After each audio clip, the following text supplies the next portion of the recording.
Selamat pagi pemirsa, jumpa kembali bersama saya Syifa Aulia dalam Berita Kaltim hari ini. Sejumlah berita penting telah kami siapkan untuk Anda dan berikut diantaranya. Belasan perkara narkoba yang diungkap di bulan Desember 2025 masih ditangani Polresta Samarinda.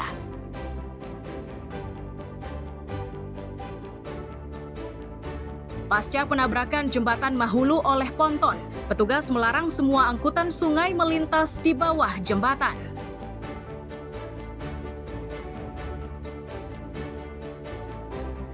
Berbagai persiapan dilakukan jemaat gereja di Tarakan jelang pelaksanaan Natal 2025.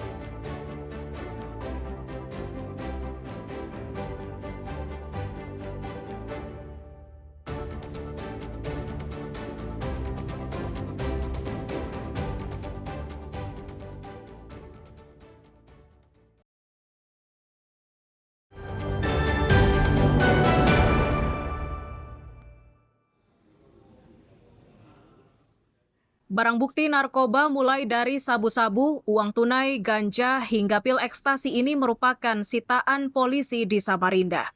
Narkoba tersebut disita dari belasan orang yang kini telah ditetapkan menjadi tersangka.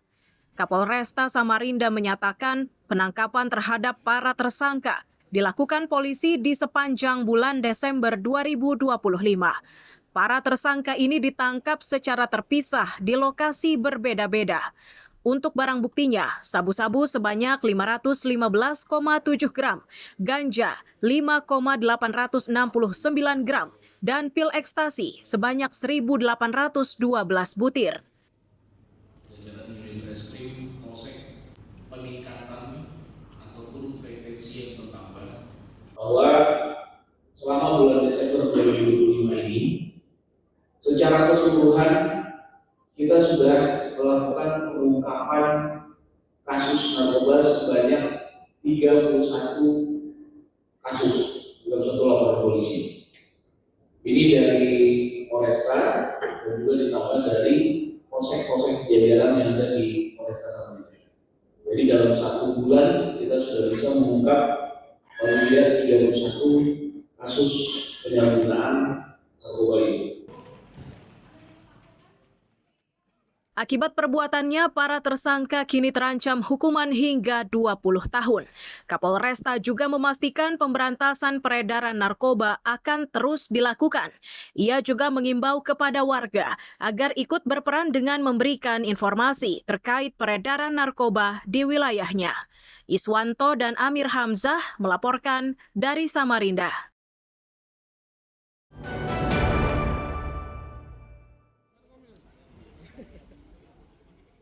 Deretan botol minuman beralkohol ini merupakan barang bukti hasil sitaan sepanjang tahun 2025. Selain itu juga terdapat pom mini yang biasa digunakan pedagang untuk berjualan BBM secara ilegal. Kepala Satpol PP Balikpapan Selasa siang menyatakan seluruh barang bukti yang akan dimusnahkan ini hasil sitaan saat dilakukan operasi justisi. Selain dari Satpol PP, barang bukti tersebut ini juga berasal dari penyidik Kejaksaan Negeri. Tercatat sebanyak 1.500 botol miras dan 52 pom mini yang akan dimusnahkan. Jadi ini akumulasi selama tahun ini gitu loh. Ya kita mulai bulan Januari Februari ya sampai dengan terakhir kemarin itu terakumulasi sekitar 1.000-an lebih, sekitar 1.500-an dan kita akan musnahkan untuk yang mirasnya ya minol dengan berbagai jenis ya. Kemudian juga yang untuk yang pom ini juga akumulasi ya selama setahun itu sekitar 52 itu. 52 itu juga ada yang limpahan dari kejaksaan yang rajanya polisi. Ini dimusnahkannya dengan cara diapakan Pak? Nanti kita tuangkan sini sebagai nanti kita hancurkan di TPA. Proses pemusnahan minuman beralkohol dilakukan dengan cara mengosongkan cairan minuman beralkohol dari wadahnya. Lalu botolnya dibuang ke tempat pembuangan akhir di Manggar, Balikpapan Timur. Sedangkan mesin pom mini dihancurkan dengan menggunakan alat berat milik Dinas Pekerjaan Umum Kota Balikpapan. Riani Mantini dan Amir Hamzah melaporkan dari Balikpapan.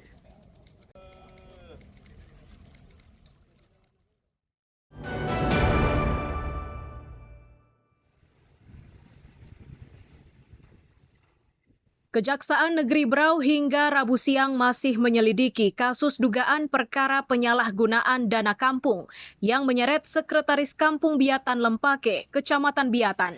Dari kasus ini kerugian daerah mencapai 1,8 miliar rupiah. Penyidik Kejari Berau menyatakan angka tersebut merupakan hasil audit dari inspektorat yang diterima seminggu lalu. Untuk langkah berikutnya, penyidik akan menetapkan tersangka.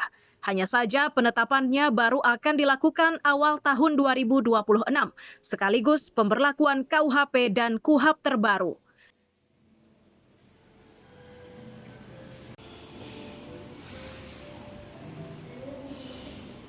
Sudah seperti yang kami sampaikan terdahulu bahwa penanganan perkara tersebut kan kemarin masih menunggu hasil audit atau perhitungan dari Inspektorat Kabupaten Berau. Nah, sekarang ini kami dari pihak Kejaksaan per 1 minggu lalu telah menerima hasil perhitungan audit kerugian keuangan negara yang dipakai oleh sekretaris tersebut yang kurang lebih besarnya sekitar 1,8 miliar.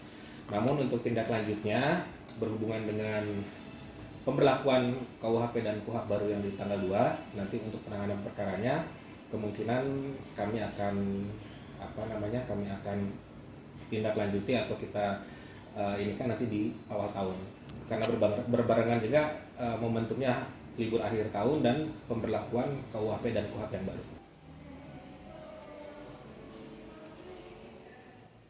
Hasil penyelidikan awal didapat informasi jika dana desa tersebut digunakan untuk kebutuhan pribadi serta bermain judi online atau daring. Miko Gusti dan Amir Hamzah melaporkan dari Kabupaten Berau.